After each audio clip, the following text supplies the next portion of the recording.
Lyra closed her eyes, her brow furrowed in concentration. The echoes here were harsh, filled with the cries of forced labor, the clanging of machinery, and the cold, metallic taste of oppression. It's deep, below the main processing core, and it's guarded by something more than just soldiers. A psychic dampener. It's affecting my abilities. This was a new challenge. Her unique gift, usually their compass, was now hindered. They infiltrated Ares Prime under the cover of a sandstorm, Ghost leading the way through ventilation shafts and maintenance tunnels. The complex was a hive of activity, its corridors patrolled by heavily armed Martian Hegemony soldiers in imposing power armor. The air was thick with dust and the metallic tang of processed ore. Rojas, her movements precise and economical, neutralized a patrol with practiced ease, her silent takedowns a testament to her years of experience. Vance, despite his physical awkwardness, proved surprisingly adept at bypassing security systems, his fingers dancing over control panels with a speed that belied his academic demeanor. They reached the main processing core, a cavernous space where colossal machines tore through the Martian crust, extracting precious minerals. The psychic dampener was a pulsating energy field emanating from the core itself, a testament to the hegemony's advanced, if brutal, technology. "We need to disable that dampener," Lyra whispered, clutching her head. "I can't get a clear read on the fragment with it active." Vance nodded, already formulating a plan. "It's integrated into the core's power grid. A localized overload should disrupt it, but it will trigger alarms across the entire complex. Then we make it quick," Rojas decided. "Ghost, prepare for a diversion. Vance, you're with me on the core. Lyra, be ready to pinpoint the fragment the moment that dampener goes down." Ghost nodded, a grim smile playing on his lips. He moved to a nearby control station, his fingers flying across the console, initiating a cascade of minor system failures that would draw the bulk of the hegemony forces away from their target. As alarms blared and klaxons wailed, Rojas and Vance worked feverishly on the core. Sparks flew, and energy conduits overloaded. With a final deafening surge, the psychic dampener flickered and died. Lyra gasped, her eyes snapping open. "Below us, a hidden chamber, and it's not just fragment beta. There's another presence, ancient, powerful." Her voice was filled with a mixture of awe and trepidation.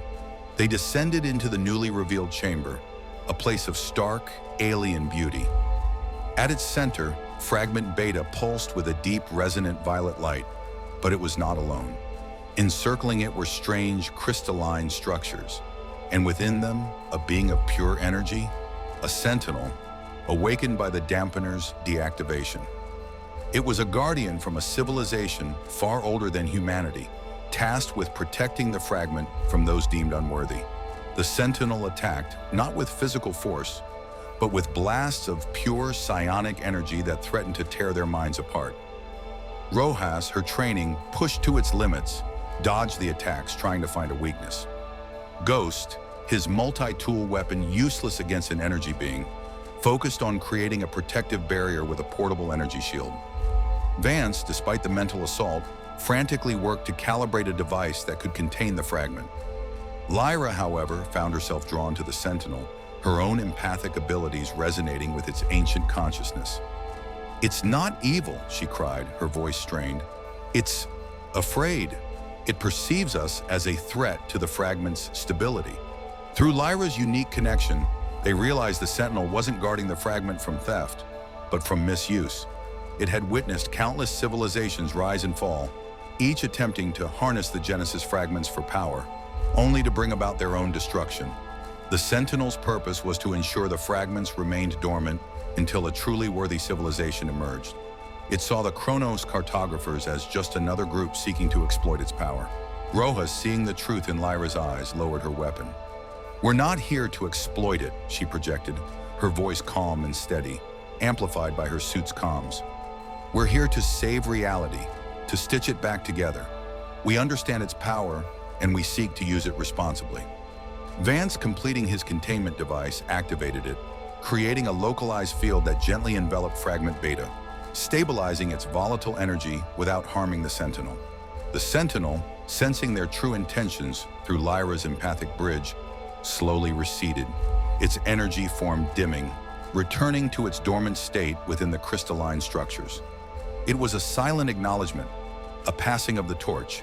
They had proven themselves not by force, but by understanding. They had not just taken the fragment, they had earned it. With fragment beta secured, the team made their escape, the Martian Hegemony forces still scrambling from Ghost's diversion. Back on the Etheria, Vance studied the two fragments, Alpha and Beta, now safely contained. They resonate, he observed, a rare smile gracing his lips. A perfect harmonic, but they are still raw, untamed. We need more, and we need to find the nexus point, the place where they can be safely reassembled. The journey was far from over. The multiverse continued its slow decay, but now the Chronos Cartographers carried two pieces of its salvation and a deeper understanding of the ancient forces at play. Their adventure had just begun, and the stakes were higher than ever. Their adventure had just begun, and the stakes were higher than ever. The echoes of a dying multiverse still whispered, but now the cartographers had begun to whisper back, a promise of restoration and hope. Their next destination was a reality known as Victorian Steam, a timeline where the Industrial Revolution never ended, but instead accelerated, leading to a steampunk utopia built on gears, brass, and perpetual steam. Lyra's echoes indicated Fragment Gamma was located within the heart of the Ethereum clockwork, a colossal, city-sized clock that regulated the temporal flow of this reality, preventing it from drifting into other timelines. This was a world of intricate mechanisms and rigid social structures, a place where time itself was a meticulously managed resource. The Etheria, disguised as a colossal airship, docked discreetly at a skyport on the outskirts of Neo-London. The city below was a breathtaking spectacle of towering clock towers, intricate bridge networks, and steam-powered automatons patrolling the streets. Vance, his eyes wide with scientific wonder, immediately began scanning the Ethereum clockwork. The temporal signature is incredibly stable here, he marveled, almost perfectly isolated. Fragment Gamma is integrated into the primary temporal regulator. Extracting it will be delicate. It could destabilize this entire reality. Then we proceed with extreme caution, Rojas stated, her gaze fixed on the colossal clockwork structure that dominated the skyline. Ghost, recon the perimeter. Vance, Lyra, you're with me. We need to understand its mechanics before we make a move.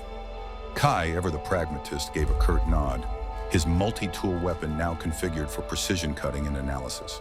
They infiltrated the Ethereum clockwork, a labyrinth of whirring gears, hissing pipes, and gleaming brass. The air was thick with the scent of oil and ozone. Steam-powered automatons, their optical sensors glowing, patrolled the intricate pathways. Lyra, her empathic abilities now finely tuned, felt the rhythmic pulse of the clockwork, a vast, complex consciousness that was both mechanical and organic. The fragment, it's the heart of this place, she whispered, her voice barely audible above the din. It's not just regulating time, it's experiencing it. Every tick, every tock, is a moment lived across this reality. They infiltrated the Ethereum clockwork, a labyrinth of whirring gears, hissing pipes, and gleaming brass. The air was thick with the scent of oil and ozone. Steam-powered automatons, their optical sensors glowing, patrolled the intricate pathways. Lyra, her empathic abilities now finely tuned, felt the rhythmic pulse of the clockwork, a vast, complex consciousness that was both mechanical and organic. The fragment, it's the heart of this place, she whispered, her voice barely audible above the din. It's not just regulating time, it's experiencing it. Every tick, every tock, is a moment lived across this reality. They discovered that the Ethereum clockwork was not merely a machine, but a sentient entity, a Chronos engine in its own right, powered by Fragment Gamma. It had evolved to protect its reality from the multiversal decay, creating a temporal barrier that isolated Victorian Steam from the chaos outside. Extracting the fragment would not just destabilize this reality, it would effectively kill a conscious being. This changes things, Rojas said, her voice low. We can't just rip it out. We'd be destroying a sentient life form and potentially condemning this entire timeline to the same fate we're trying to prevent. Vance, torn between his scientific imperative and a dawning ethical dilemma, nodded slowly. She's right, Captain. The fragment is too deeply integrated. It's not a component, it's the core. Their plan was audacious. Create a temporary artificial Genesis fragment signature using the Etherea's temporal drives, then carefully swap it with the original fragment gamma, allowing the Ethereum clockwork to continue functioning while they extracted the true fragment. It was a high-stakes temporal surgery with the fate of an entire reality hanging in the balance.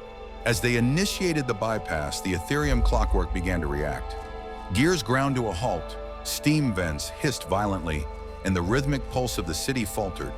The automatons, sensing a threat to their core, turned hostile, their optical sensors glowing red. Rojas and Ghost engaged the automatons in a desperate battle, their movements a blur of precision and efficiency, protecting Vance and Lyra as they worked.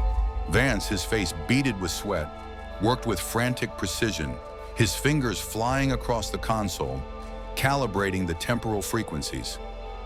Lyra, her eyes closed, acted as a conduit, guiding the artificial signature into the Ethereum clockwork, her mind battling against the sentient machine's resistance. "It's fighting back!" she cried, a jolt of pain passing through her. "It perceives the bypass as an invasion." Just as the Ethereum clockwork threatened to overload, its colossal gears grinding to a halt, Vance completed the transfer. With a final resonant hum, fragment gamma was gently extracted, its golden light now contained within a specialized temporal matrix. The Ethereum clockwork, after a moment of terrifying silence, slowly resumed its rhythmic pulse, the artificial signature now powering its intricate mechanisms. The automatons, their threat averted, returned to their patrols, their optical sensors dimming back to a neutral blue. They had succeeded, but the victory was bittersweet. They had saved Victorian Steam from immediate collapse, but they had also left behind a reality powered by a lie, a temporal illusion. Rojas looked at the contained fragment gamma, then at Lyra, who was still recovering from the mental strain.